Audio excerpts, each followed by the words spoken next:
Okay, and we're recording now. Lots of guesses. Edison. It's a pretty well-known quote.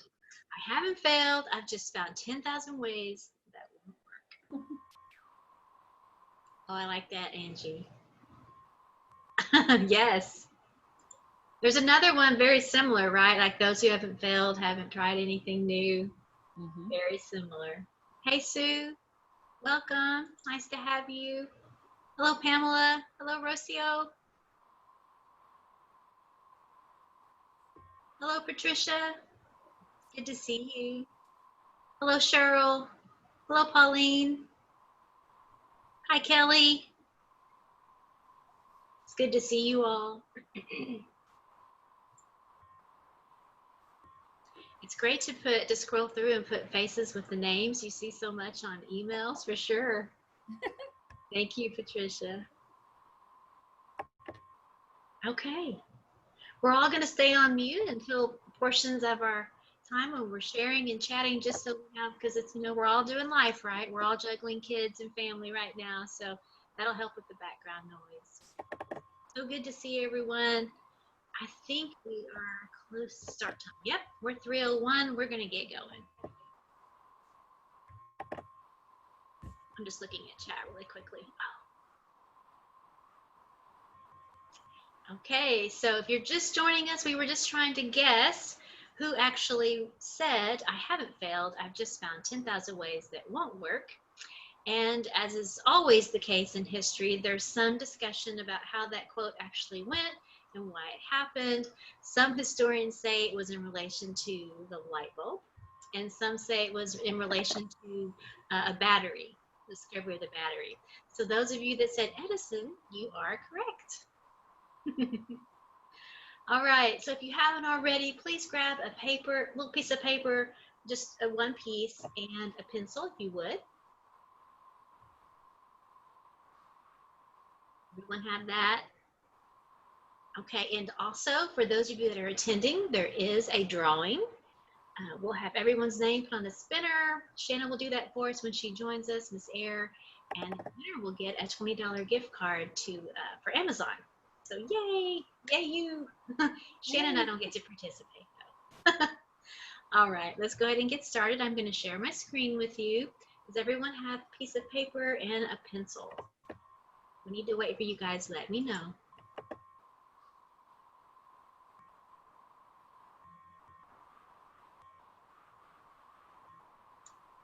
Okay, I'm going to go ahead and go over here and mute everyone. If you need to join in a conversation or a discussion, please feel free to unmute. All right, so welcome to our interactive classrooms and PLI expectations professional development. So there are 3 things that you will be able to do after this session. I'm just going to check chat really quickly, make sure everyone's with us. Oh, absolutely, Pauline. We're so happy to have you. Absolutely, yes, you will have the PowerPoint afterwards. And also the video. Yes, thank you, Maria. All right, I'm going to let Maria and Miss Marcy and Shanna manage chat now. All right, so after this session, you will be able to do 3 things. You will understand how your instruction is evaluated during your observations. You will also be able to recognize components of each of the 4 possible leveled ratings. And you will implement level 4 lessons on a daily basis in your classroom. Does anyone recognize the bottom middle picture? That never happens in PLI classes, right? Okay, just a little PLI humor there. We've got someone just joining us. Come on in. Okay, you are just in time if you're just joining us. Here we go. I found a great article on the website, Center for Development and Learning in Louisiana. It did a great job of explaining the connection between higher level thinking and connecting to content for students. So that's the article I want to share with you guys today. When a person memorizes and repeats back the information without having to think about it, we call it rote memory. That's because it's much like a robot. It does what it's programmed to do, but it doesn't think for itself. Higher level thinking takes thinking to higher levels than restating the facts. Higher level thinking requires that we do something with the facts. We must understand them, infer from them, connect them to each other, categorize them, manipulate them, put them together in new or novel ways, and apply them as we seek new solutions to new problems. Higher level thinking includes concept formation, concept connection, getting the big picture, visualization, problem solving, questioning, idea generation, analytical critical thinking, practical thinking, application, and synthesizing creative thinking. It includes being able to construct similes, metaphors, and analogies that represent concepts.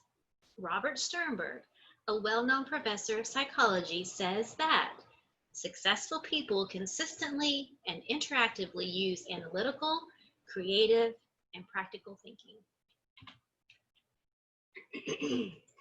Okay, go ahead and get out that sheet of paper we talked about. Divide it into 4 sections for me, if you would. Label each section slide 1, slide 2, slide 3, and slide 4. And now in section 1, tell me what you learned from what I've read so far. Just record whatever you learned from the information that I just gave you. And I'm going to visit chat really quickly while you're doing that.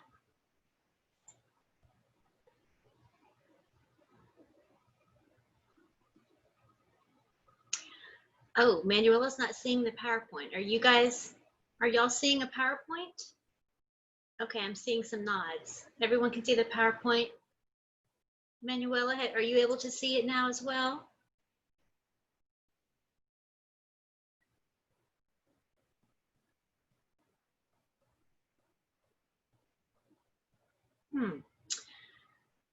Is it maybe hiding behind a window on your computer? Can you shrink something? Because I'm getting yeses. Okay.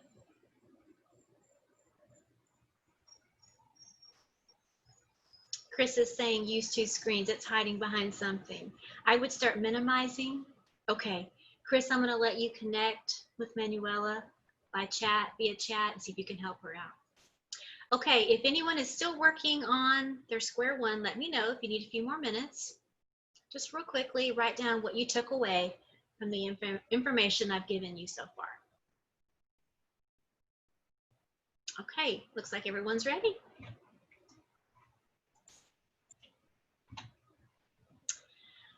As students move from elementary to middle to high school, the complexity of thinking increases. Teachers may ask students why a certain character in a story behaved in a particular way, and to show evidence in the text to support their response. If the students are studying sound in science, they might be asked to apply their knowledge of sound by designing and constructing a new type of musical instrument. They may be asked to explain how a particular scientist clarified a scientific phenomenon by accurately tracing his supporting details in a scientific article. In history, they may be asked to compare and contrast primary source materials against a secondary synthesis. They may be asked to write an extensive research paper on a specific subject. All of these tasks require higher level thinking. Metacognition means thinking about thinking. There are 2 basic parts to metacognition: thinking about your own thinking and knowing about knowing. Generally speaking, good students understand the way they think. Knowing about knowing encompasses understanding the difference between memorizing and understanding, and between surface and deep understanding. So memorizing at surface level and deep understanding. I want to give you time right now to react with this information in chat. If someone would like to share an experience or maybe ask a question about what we've read so far, now's the time to do that in chat. We'll open it up for a little bit of discussion. If you have any questions about what I've read so far, hop in chat and let me know.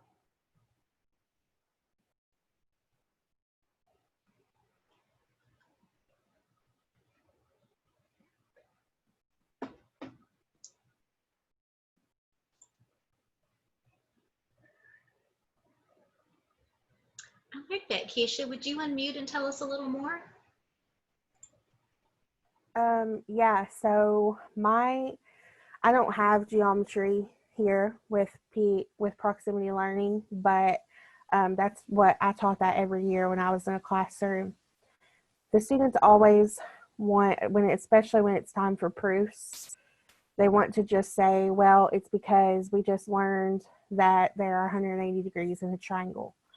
Okay, but we're proving that there are 180 degrees. So for proofs, even the common sense stuff, they want to just say, well, because it's common sense, but we have to go back and find the reason, the mathematical reason for everything.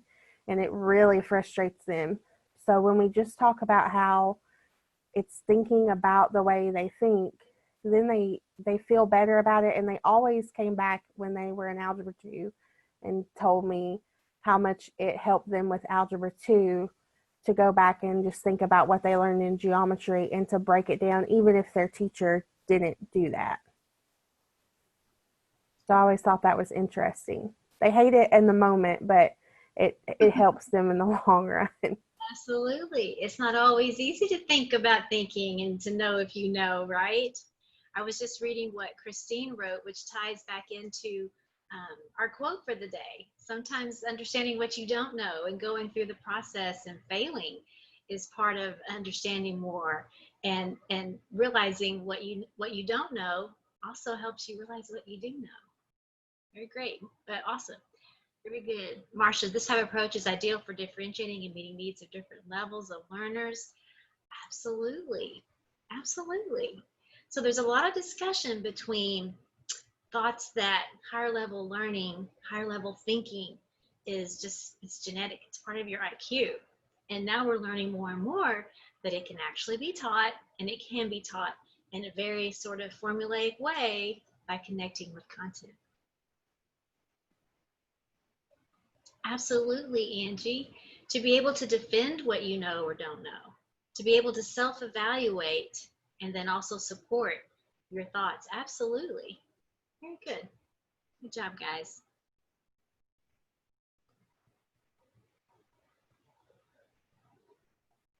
Okay, Marcia, we're going to let you finish that one. Yes, proving your answer. It's not enough just to give those memorized facts back. Now you've got to prove it, right?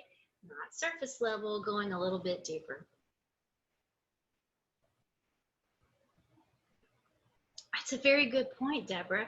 Some of our content really lends itself to deeper thinking, and some of it doesn't really. We have to think about that a little bit. And you're right, some of it does require memorization, right? It's kind of the cogs of language, but then also to understand how to conjugate. Absolutely.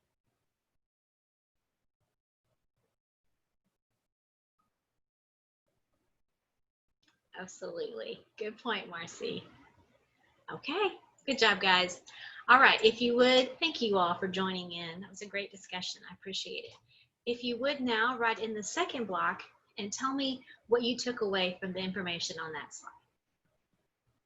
I'll give you a few minutes to do that. Maybe just 1 or 2 points. Summarize sort of the big picture, what you took away.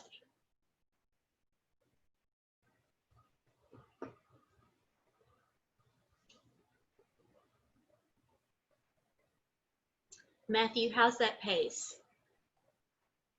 Okay.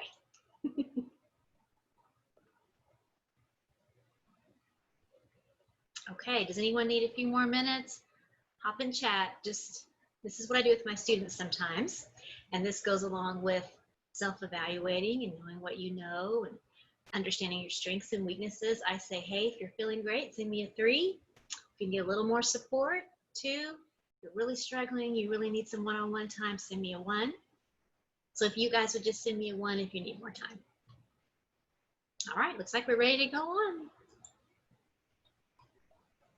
Okay, so continuing on, a person needs to know his mental strengths and weaknesses. Am I good? Oh, someone's in chat. Did someone need a little more time? Let's see. Oh, that's okay. No worries. There'll be a video after. No worries. A person needs to know his mental strengths and weaknesses? Am I good at solving problems, understanding concepts, and or following directions? That one's huge, right? Am I more analytical? Am I creative or practical in my thinking? Hop in chat and tell me about you guys. Are you more creative or analytical? How do you approach things as a teacher for your students? Hop in chat.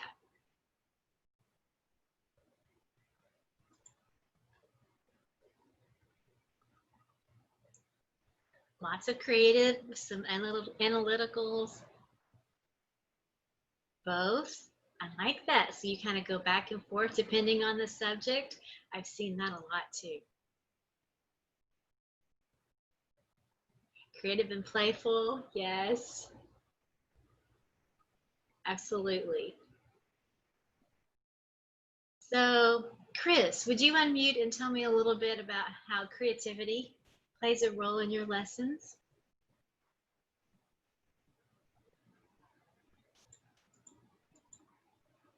Are you there, Chris? She may have stepped away. Let's see, Tanya. Tanya, today you said creative. Would you share with us an example of how you bring creativity to your lessons?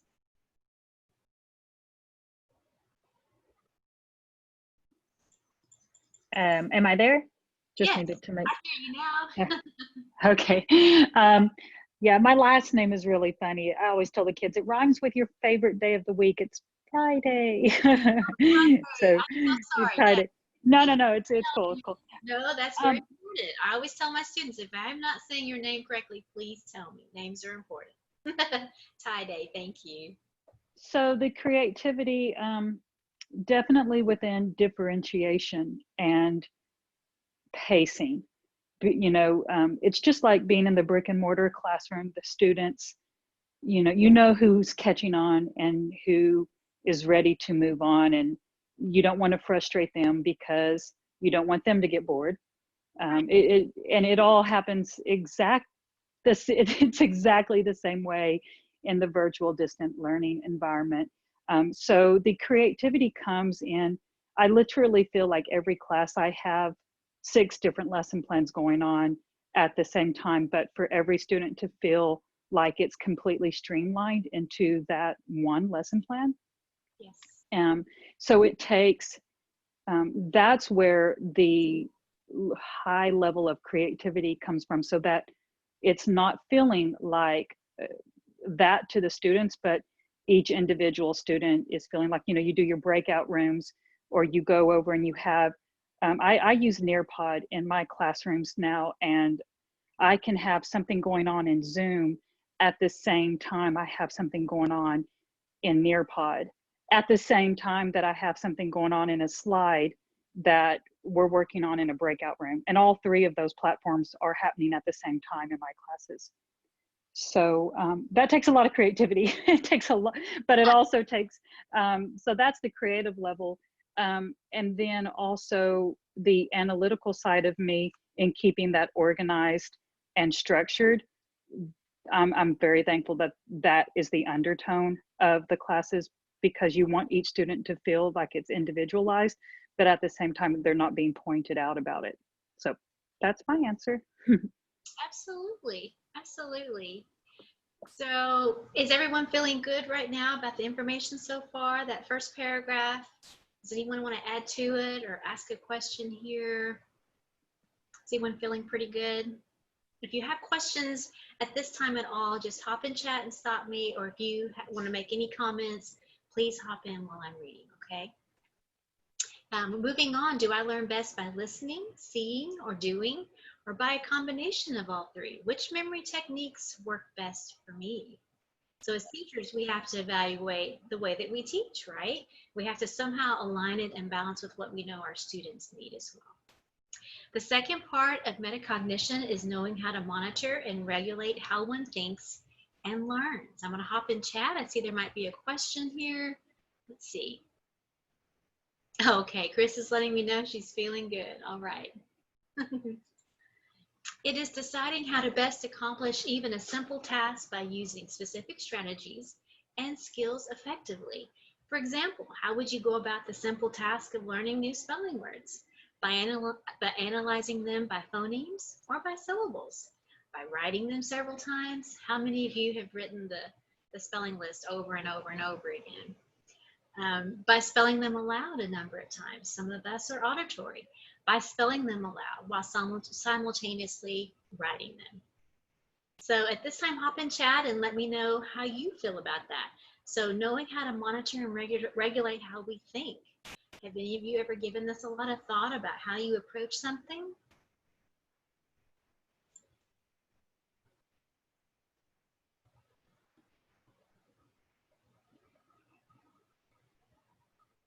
Absolutely. I like that. Keisha takes it one step further.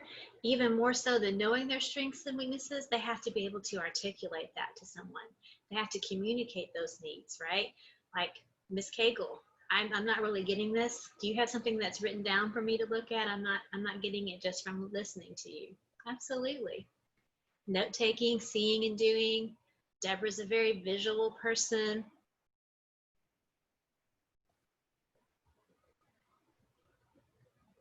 Oh, I like that, Cambria. Everybody check out Cambria's comment. Absolutely. Oh, Joy, that is so true. And you mentioned a while ago going back and forth between creative and analytical. Would you mind unmuting and just telling us a little bit more about that?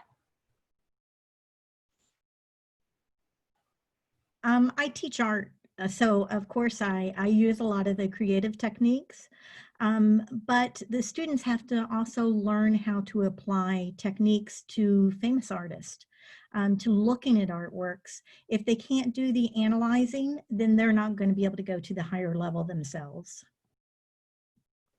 I like that. And they have to be able to analyze the art itself and the strategy, right, and the technique to be able to try it out themselves and recognize it, I would think.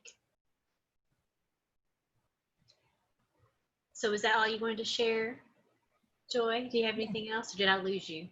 No, that's it. Okay, thank you, Joy.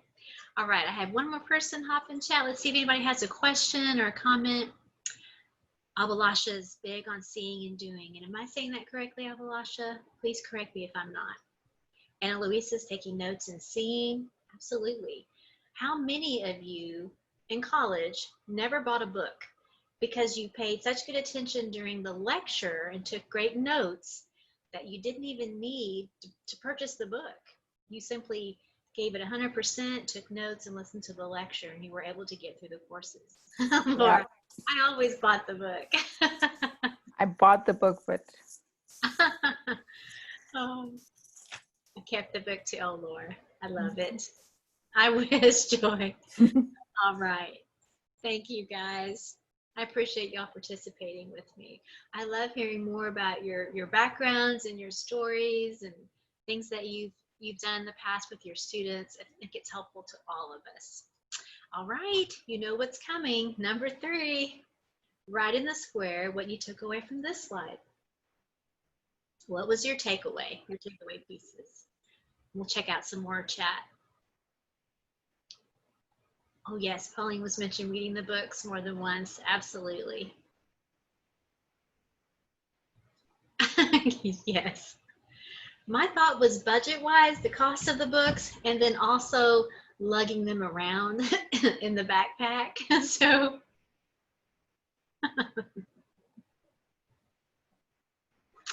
oh, Sue, so you actually had friends come in and listen for you.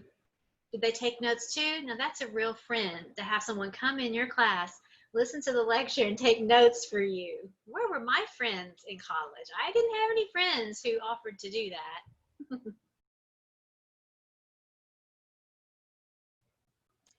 Okay, so does anyone else need a little more time to record what you took away from slide 3? Anybody else? Okay, we are moving on. All right, the last piece today is about metacognition. Do I have a volunteer who would actually read that first paragraph for us on this last slide? Would someone read that for us?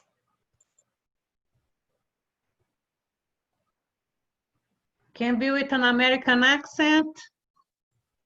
I'm sorry, say that again. Can I read with my English accent? Oh, we'd love that. Yes, please. Everything's Okay. Stenberg, Stenberg states that metacognition requires mental self-management. Mental self-management can be described as the expanded view of metacognition. According to Stenberg, mental self-management is composed of 6 key steps. Knowing our strengths and That's weaknesses. okay. I'm going to stop you right there. Thank you so much. Thank you for reading. Would someone else summarize what she just read for us? Could someone summarize that just that piece?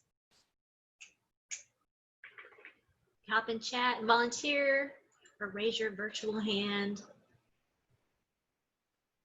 That's okay, Laura. We're okay with noisy. We're teachers. We're not afraid of noise. So she's going to summarize in chat for us. You have to pay attention to how you think. I like it. Cambria said self-management is a refined form of metacognition. I like that, Cambria. Deep thinking below the surface. See what I did there? Pauline, accenting your best practices. Absolutely. Okay, do I have a volunteer to read the bullets for us? Could someone read the bullets for us, the bulleted info?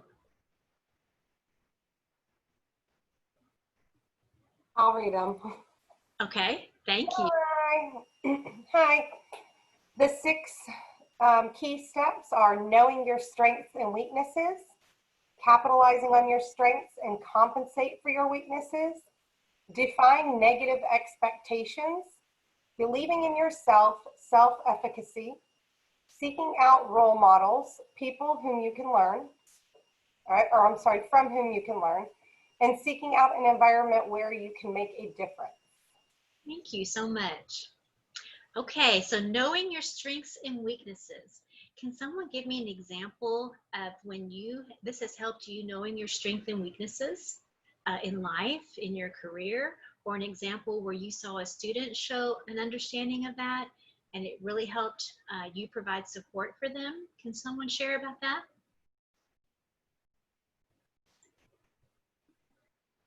And you can unmute or you can share in chat.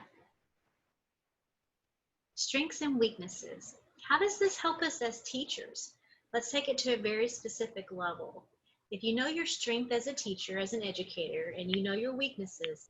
Okay, this is Christine Reed. I have a little bit to share. Is that okay? Yes, ma'am, please.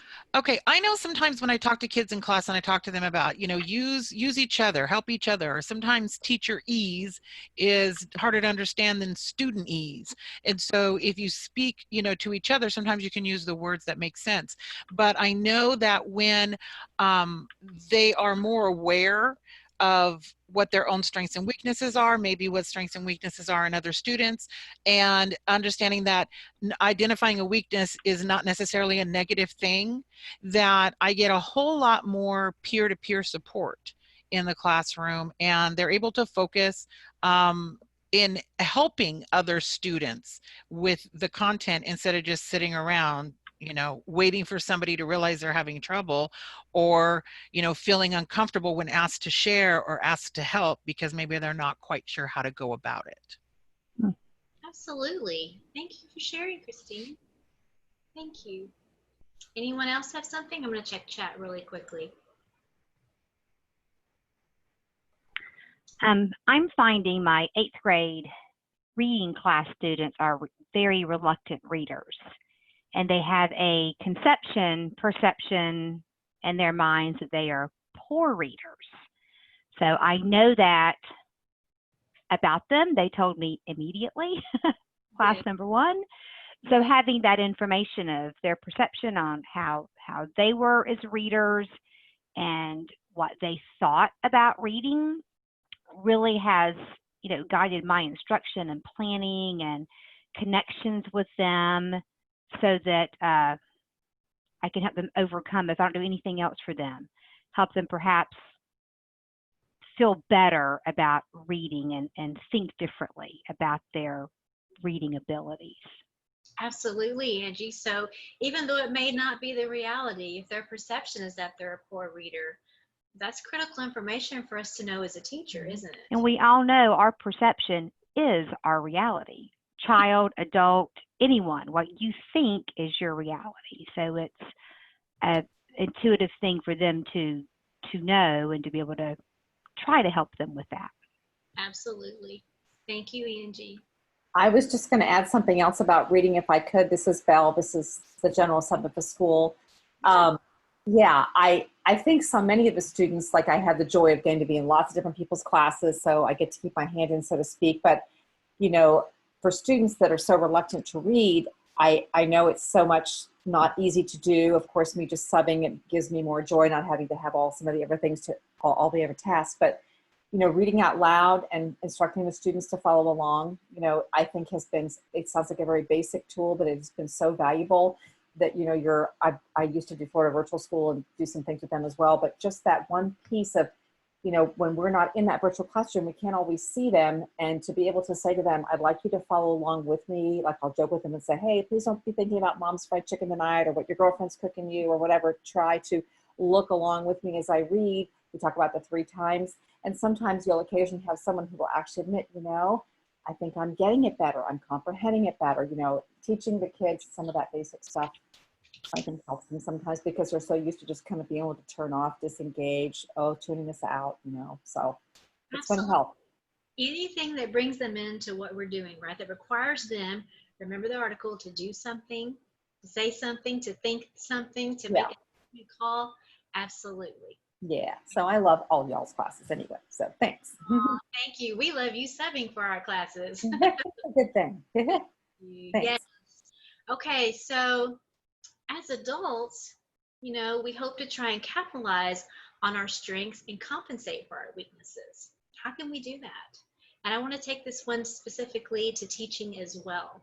So when you know you're strong in one area, your natural inclination is to teach in that area, correct? If you have a weakness in an area, you're aware of it, you might ask a colleague or sort of the master of math in your building or the master of language arts. We seek out folks that we can tell that is their strength. There's just something extra about when they get up and speak about something. They're super passionate. It's obvious that it's that's their strength. So we seek out people that have those strengths. It's one of our tools in our tool belt as teachers. And then Angie brought up defying those negative expectations. That's a little bit loosely related to what Angie was talking about, kind of fighting against ourselves sometimes and what we feel our perception is or what we feel our reality is, even though it may not be to others, for sure. Also sort of advocating for yourself. Someone mentioned that earlier. Does anyone struggle with that, or do you see students struggling with that? Let's talk about that little piece for a minute. Has anyone seen something related to that or tried a strategy that worked in the classroom to help students kind of advocate for themselves instead of just sort of sitting in silence and letting it kind of happen to them? What have you guys seen in the classroom, or what have you tried to help students sort of communicate weaknesses to you?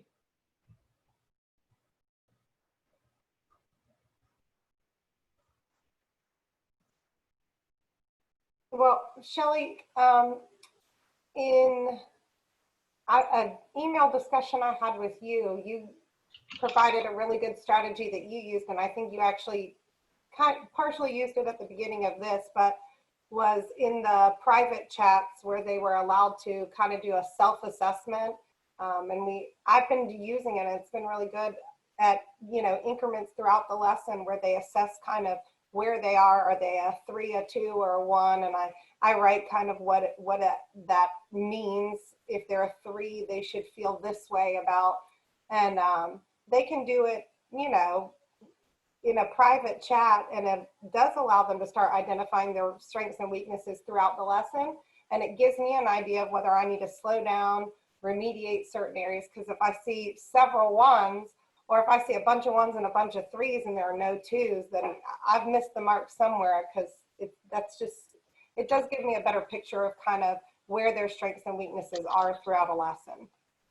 Absolutely. I'm glad that was useful to you. What she's talking about, guys, is after my sort of direct teach and my guided lesson, I would say, hey guys, help in chat. hop and chat rather and let me know if you're feeling really good and you just want time to work. That's a 3. If you feel like you'd like to hear it one more time in small group, you just want to talk about it a little bit more, you have 1 or 2 questions, send me a 2. And if you really are struggling with this, you really want some one-on-one time with me, maybe you missed a day the day before or something, send me a 1. And then I would do breakout rooms, and I would meet one-on-one with my 1s, and I'd pull my 2s into small groups. And then if I had time, I would go check in with those 3s and see if I could just push them further. But it served a couple of purposes. For one, it helped me kind of do triage. Who needed me fast, right at the moment before they could even start? Who could I just touch on a couple of points with and get them rolling? It also, like we talked about, put the student in the driver's seat for their learning, and they have control over it. There's something about taking control of their learning that's super powerful for them when they feel empowered by that, and they let me know, no, I need a little more time with you. It's not computing with me today. I need to hear it again, and I really just want one-on-one time with you. That meant a lot to them, to know that if they just didn't get it, I wasn't just going to throw the assignment at them. I was going to sit down virtually in the breakout room and talk with them about it and work out whatever they needed. I had one more thing I was going to say, if it's okay. The Yes. other thing that I forgot to mention that I have found, and again, sometimes it's more for lower students, or it can even be for students that are higher level too, because sometimes they so often can make the silly mistake, like the gifted kid, you know. So when you're reading out loud with the kids virtually, sometimes it's so hard to know, like, oh yeah, you can tell them, joke with them, oh, I want you to follow along as I read to aid in comprehension. But I'll often, this sounds really silly, is I'll ask questions constantly, like, you've read a paragraph and like, you know, each sentence after you might say, now, what was the, you know, some sentences, some questions might be lower level, you know, depending on the type of class you've got. Oh, so now what color was this, was the girl's dress, Susan, you know, and you go through your role. And then you're constantly having the kids engaged. You're encouraging their success because you're not allowing them to not, because you're, you know, guiding, you're having different types of questions that you're asking them constantly as you read. For some, it might be a little bit annoying, you know, for some kids if they're too high functioning, because they might be like, oh my gosh, she's asking more questions, and can we just get on with it? But you kind of gauge it depending on how much you would need to ask. But it's certainly a way for checking for understanding and increasing success, especially in kids that are really passive. Like, I know I've worked some when I first came here with a lot of kids on the reservation, and some kids that just don't want to open up at all. And then, you know, or that you're trying to pull things out of them. You're working with a homeschool group of 3 kids. They just sit there and, you know, you're just sitting there thinking, okay, well, how can I get some conversation? At least that's something that's successful, because if it's a very basic level question, they're going to be able to answer you. And then as they get more comfortable, more confident, you can move into higher level. And I found that that helps with comprehension a lot. So, sorry. No, that's wonderful. And as you were talking, I was just thinking, even as adults, we know people who have no trouble letting you know, I don't get this, I need help. There are some people that, and there are students that we can just look at them and tell when they're sitting in their chair, we know they need help. And there are others that are very reserved. Yeah. And it's really a personality thing. And we have to work hard to notice those small visual cues and encourage them to say, I really don't get this. Yeah. And there's that whole model where we always talk about Susie Q, whose behavior is great. She never interrupts, but her grades are she's struggling. Her grades tell us she's struggling, but she doesn't require our attention, and she has that great behavior. And so she's right. Because they're used to being spoon-fed sometimes too, some of those students, and they want that. So this is a way to break the cycle where they can be successful. That's one of my favorite ways. Yeah. Yes, keep them in charge of their learning. Absolutely. Yeah. Thank you. Sure.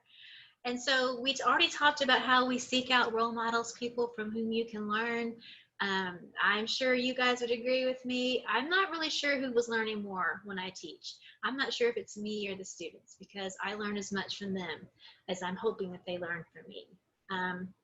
And then also just seeking those master teachers on your campus, on our virtual campus, going to folks who we know it's just sort of their thing, their passion, their lifelong objective is math. I mean, I know that I have people that I go to for certain content. And then there's that whole ultimate thing, the ultimate goal for all of our students. The reason we're doing what we're doing is that we're hoping to create this capable adult who will somehow make a difference in the world, like contribute and give back, be able to support themselves. So that really is the ultimate goal of education, right? Is to create this very productive citizen who's doing good things. I'll look at one more thing in chat. And I'm seeing a lot of good information, a lot of good points come across. So what I want to tell you guys, because I'm not able to get to all of them, we're going to do breakout rooms in a few minutes. So hold on to those good thoughts. Heidi had a great question. Hold that thought, Heidi. You're going to break out with your peers in small groups here in a minute, and we're going to hash all those things out. There's a lot of us in the, oh my goodness, there's 49, I think. So I think we had 60. Where'd everybody go? So we're going to break it down into small groups so that you guys can have more discussion, and you'll appoint a spokesperson for your group, and then we'll come back to the whole group and you guys can present out. But I want you guys to know we're going to have time to talk about all those good points. And thank y'all for hopping in chat. Okay, so here's our last piece about our article. We're summing it up. And here's what I want you to do next. On 4, record all your thoughts, what you took away from that last piece.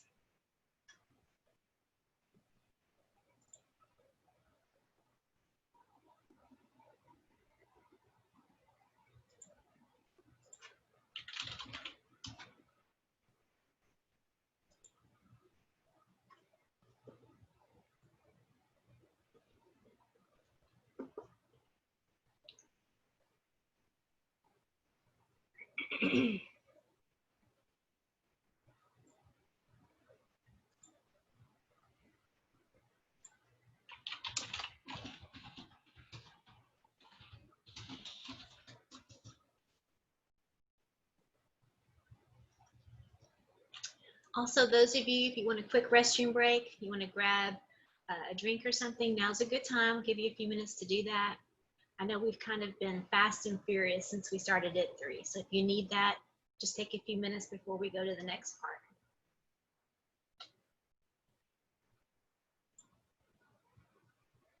And thank you again to Matthew for interpreting for us today. Thank you.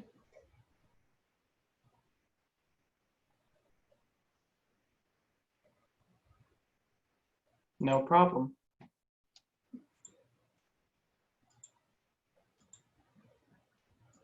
Oh, I like the President's Day background. But nobody's there. Someone went to the restroom. I can't read the name. Who is that? Awesome background.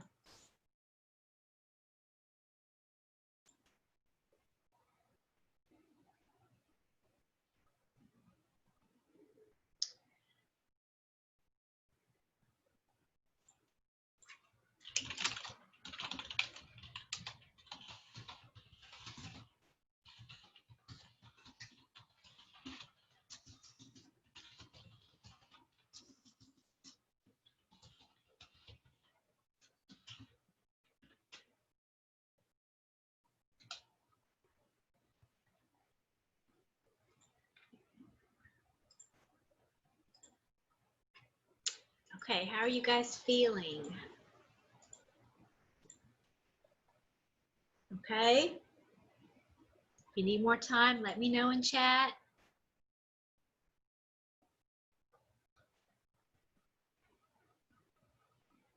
No worries, Kendall. We're going to have a video for you. You'll be able to view that after if you missed part of the beginning. No problem.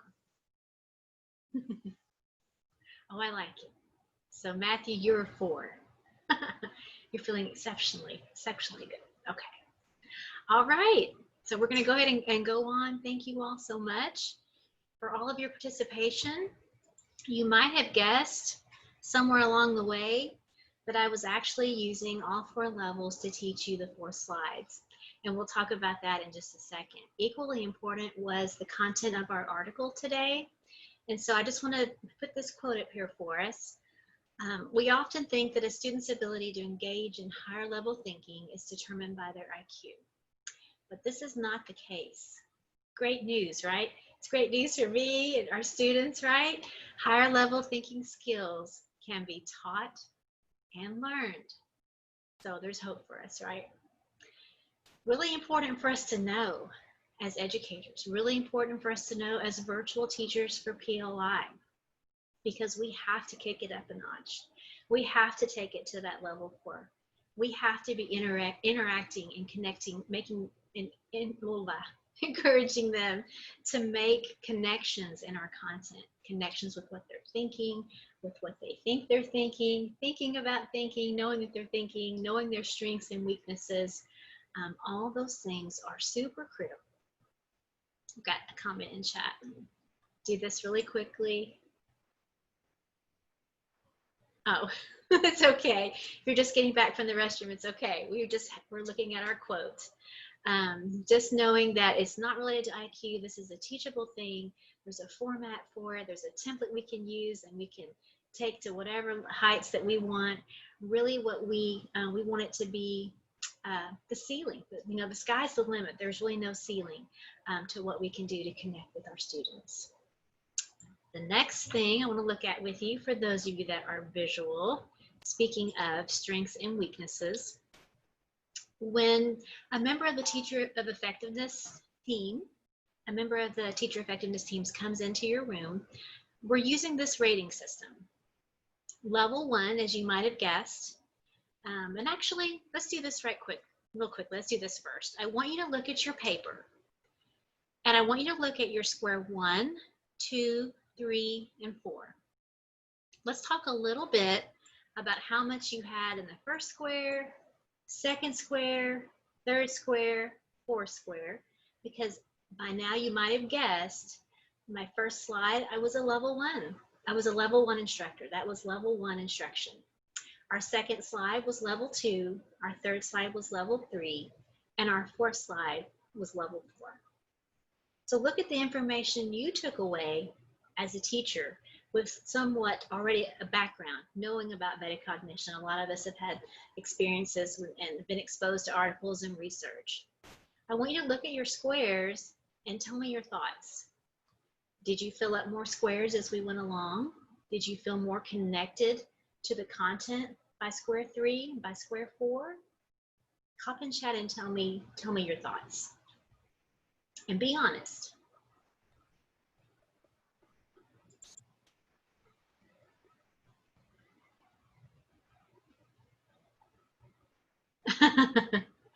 So Courtney wrote 2 words for the first box. So that was the lecture, and no questions, right?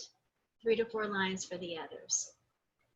I have more in squares 3 and 4. Thank you, Ms. Garner. Yes. So the more connected you were, the more I had you read, the more I stopped and we discussed, the more I asked for comments, the more you took away. So we served 2 purposes today. I was really modeling for you those 4 levels so you could see it and experience it yourself as a learner, and then also the content of our article today was super important for our purposes, and our bell ringer tied in nicely. Patricia, slide 1 was so dull. I didn't have much. Absolutely. Oh, someone disengaged after slide 1. That's a really true danger for us, right? With those lectures, you just disengaged. Okay. Absolutely. So Mari Carmen, this is important, guys. She went the other way. She had more for the first 2 and less for the second 2. So what I want to ask you guys, are there students who will get it from the lecture and walk away and be successful? Are those the same students that go to college and sit in the lecture type instruction, take notes, and they pass everything? Yes. Yes, there are students that will learn from the lecture. Are they struggling students? Are they students that are below level in what they're able to put out? Maybe they're understanding something, but they're not able to put it on paper. They're having processing issues. The students that need differentiated instruction will not survive lectures. You will not see any type of success or progression from them. But students who are not struggling, how many of us just want to get the information, give me 20 minutes of lecture and I've got it? There are those of us who are auditory and we'll learn from that. I'm glad that you said that, Mari Carmen. I was waiting for someone. I thought about planting someone, but you took care of that for me. Absolutely. So let's look at our system again. If you're visual, it's laid out for you. Students asking questions and receiving answers, that's not allowed in a lecture. We've got information. Goodbye, have a great day. Level 2, only at the end. Lecture, lecture, lecture. Does anyone have any questions? And then discussion. So you've already covered all this topic, but now we have questions. Level 3. Level 3 is the teacher who's doing a direct teach, but if someone asks her in chat or unmutes their mic with a question, that instruction stops. That is a teacher who's stopping instruction for discussion, for questions. So that was your slide 3. Slide 4 is where the teacher is actually sharing the questions with students. It's more of a conversation versus a lesson or lecture. It's a discussion. It's a conversation between teachers and their students. And I'm sure you can make the connection between where's that higher level thinking instruction going to come? Level 4. Level 4 and beyond. Level 4 should really be our floor. Let's take it higher. Let's make the expectation that we're going to be asking questions from the very beginning. Hey, what do you guys think about this? We know in some content it's easier than others. I know some of you're thinking math. How am I going to do that? Well, when you're looking at an equation, what do you guys see? I see something already that we've already done. What do we already know by looking? What do they want in the answer? What do we know? Well, we know we're going to have to use some inverse operations. We know the variable is going to be on the left. We know numbers are going to be on the right. Someone unmuted. Did y'all have something to share? Okay, no worries. I'm going to hop in chat and check really quickly. Really helping students organize those thoughts, right? It's one thing to have them. Now what are we going to do with them? Absolutely. Honey, that's a great question. You've got 2 good questions for your group. If you're in high school group, she's going to make you work hard today. So I want you to talk about that in your group. I have some thoughts for you. So when we come back and break out, when you share with the group, let's address that then after you visit with the group, okay? All right, so let's take a look. I wanted you guys to know why I chose the Center for Development and Learning. They actually are based in Louisiana, and they actually focus on teacher effectiveness and helping to close the gap by increasing teacher effectiveness. Also, they focus on students who are at risk. And so that all that they do is kind of relevant to their needs. I wanted you guys to know why I chose them. And then the article actually was accumulation of several resources, so that's on the slide as well. Whenever we use something from the internet, an article, did y'all notice how I cited it at the bottom? We want to give credit for that. It does 2 things. It shows the students that those weren't our thoughts. And number 2, it also shows them how to cite website sources and not pull things from the internet and copy and paste. And if they do, to put it in quotes and give credit where credit's due. And here's our list of sources. Okay, so our guiding questions. You guys have seen a lot of emails go back and forth about professional learning communities. And so one of the things that you'll be doing in those communities is having some guiding questions. So I wanted to give you guys some food for thought before we break into breakout rooms. Here's a wonderful quote. I'm gonna hop in chat really quickly. Oh, no worries. No worries, guys. Okay, so a great quote from William Butler Yeats: education is not the filling of a pail, but the lighting of a fire. What an excellent connection for us today, because possibly those memorization, those facts are just filling a pail, but are they lighting a fire? So food for thought for you guys, because I want you to ask yourself, do I light a fire when I log on for PLI every day? Am I lighting fires, or am I filling a pail? Think about that. 2 questions that will extend that for you. And if you would, just jot down on that paper, lighting a fire. That's one question I want you to ask in your breakout room. Does everybody write, light a fire, question mark? The second thing I want you to write down, are we teaching content or are we teaching students? Your second question for your group breakout is content or students, question mark. And I want you to have an honest conversation about it. What's important? What do you think the goal should be for your class? That third question for your breakout group, I'll give you the long version, then I'll give you a shorthand version. Are students accumulating facts or strategies to process knowledge and continue to learn throughout life? So that third thing will be compare and contrast facts, strategies. So you've got 3 things to talk about in your group. Lighting a fire, question mark. Content or students, question mark. Facts, strategies, question mark. Compare, contrast, what are the benefits of both?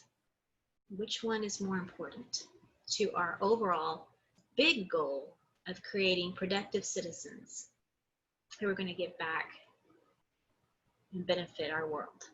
Okay? All right, I'm going to check chat really quickly. This is what we're going to do. We're going to go ahead and do breakout rooms with whoever's left.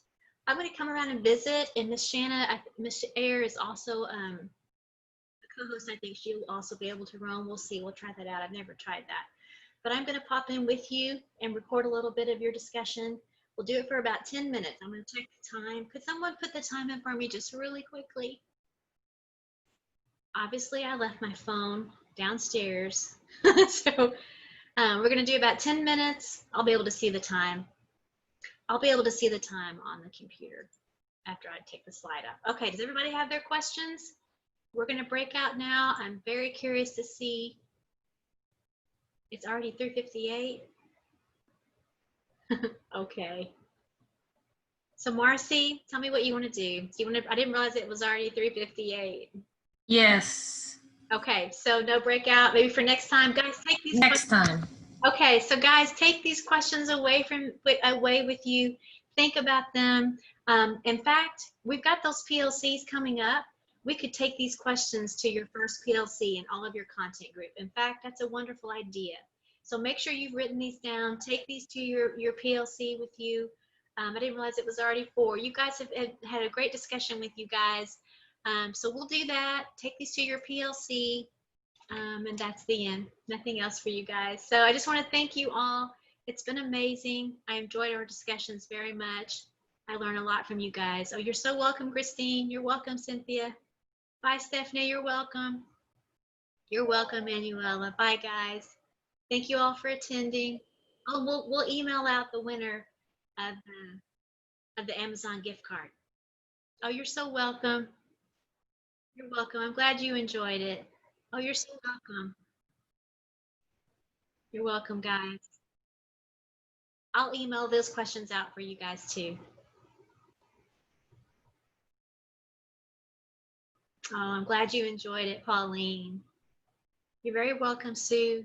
Bye, Cambria. Bye, Marsha. Thank you all for participating so well. It wouldn't be a discussion without you guys, right? Yes, you can, Keisha. Absolutely. I'm so glad, Anna Luisa. Thank you for coming. Thanks to you. Bye-bye. Have a wonderful evening. Oh, you too. Thank you. And thanks to Matthew for interpreting. I hope I didn't wear you out too much. You're fine. Don't worry. Thank you.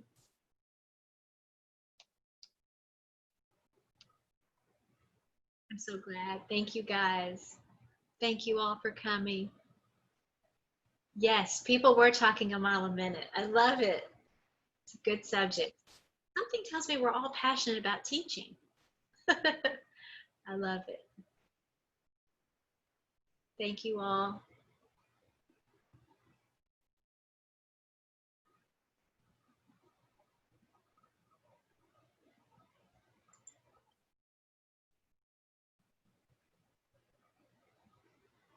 Thanks, guys. Hi, Rodney. Didn't see you come in. It's good to see you. Nice to see you. How are things going?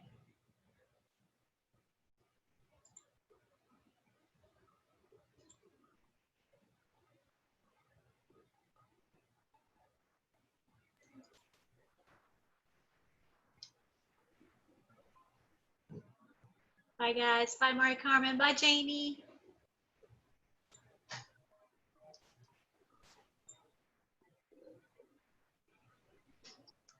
Bye, Kendall. Bye, Rodney. Hello. Things going okay? Well, I haven't been in because I've had hip surgery, so Oh, I won't be getting back in until probably the summer. okay. Okay, no worries. So I'm just trying to get into the different